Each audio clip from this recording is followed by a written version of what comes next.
Hi there, and welcome to episode 8 of hockeycards.se, the podcast.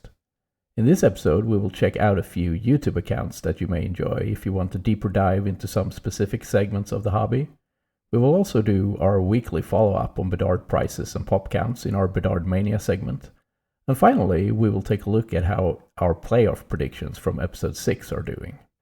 If you're listening to this episode on YouTube, please like and subscribe to our channel to help us grow the content. Our YouTube channel also features pack opening videos and box walkthroughs. You can join the hockeycards.se Facebook group for instant updates on what's happening in the hockeycards.se universe, as well as chatting all things hockey cards with us and the other members. And if you haven't already, please check out our website, hockeycards.se. It's filled with free tutorials, hobby news, and product news for hockey card collecting. You will also find YouTube resources, Instagram accounts, and a lot of useful links to more in-depth information at the site. Okay, let's start this episode with some suggested YouTube accounts to follow.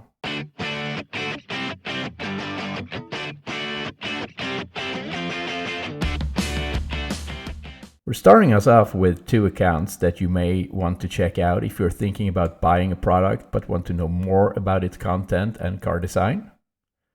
First up is Siri, who opens every product, and he doesn't hold back on what he thinks about the products either, or the card design. He often publishes a box rip on release day or the day after, and he typically does a short walkthrough of the box content and what to expect, and also usually has comps on the bigger hits, unless it's of course release day when there are no comps. The second account is GP Sports Cards. They also open every product, and they're often one of the first to publish a box rip on release day. GP Sports Cards is a breaker, so if you want to see a mind-boggling amount of cards and card designs from a specific product, check out their live breaks on their YouTube channel that you also can view afterwards. These are typically 6 to 7 hours long, and will give you some great insight into the product and what to expect from a box. Next up are two podcasts that you might want to check out if you want to have a very deep understanding of some specific aspects of the hobby. 32 Thoughts is Sportsnet's hockey podcast with hockey insider Elliot Friedman and Jeff Marek.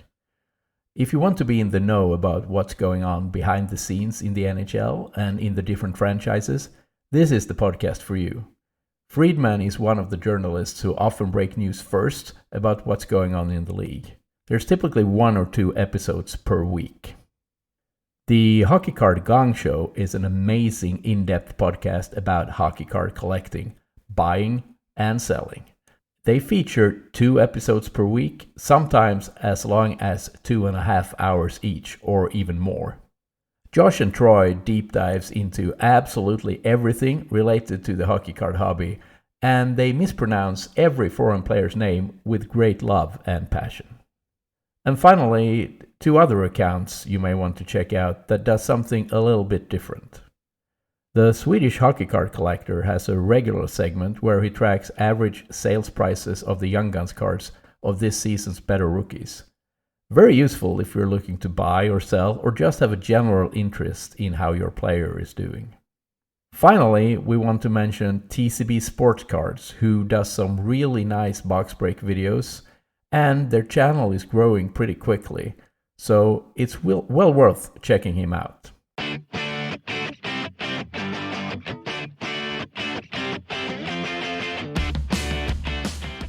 We're back with our Bedard-Mania segment where we track the pop count and sales prices of Connor Bedards PSA 10 base Young Guns cards. We did our first Bedard-Mania tracker in episode 2, and then we had a PSA 10 base Young Guns pop count of 337 with a 51% gem rate. Our prediction at the time is that there would be at least 10,000 PSA 10 cards before Christmas, which is roughly twice the pop count of the current highest base Young Guns pop count, which is Kirill Kaprizov at just over 5,000 cards. Today, 6 weeks after we started tracking, Bedard's PSA 10 base Young Guns pop count is 2,197, which is up by 314 in the last week. That means that the increase in pop count is accelerating again, with almost a 50% higher increase in PSA 10s this week compared to last week. The gem rate is holding steady at 45%. The lowest recorded sale in the recent days is at $809, which is down a whopping $123 in the last week. Let's remind ourselves here that the first recorded public sale of Bedard's PSA 10 base Young Guns card was at $7,286. So the population has increased by about 17% in the last week and prices have dropped by about 13%.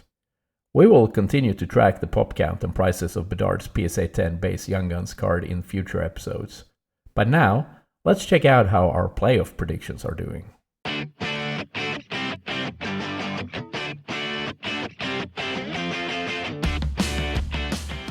In episode 6, we predicted what teams would be in the conference finals and who would ultimately win the Stanley Cup.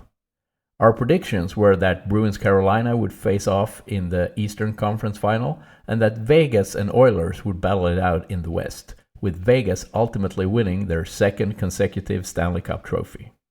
Thanks to a Game 7 overtime goal by David Pastrnak on a beautiful assist by Hampus Lindholm last night, Bruins are still in the race, as are Carolina. The Oilers are also through to the next round and Vegas will play Dallas in Game 7 tonight. So we're still far away from the conference finals, but at least 3 of our 4 teams are through to the second round, and depending on how Vegas-Dallas goes tonight, we may have all our 4 teams through to the second round.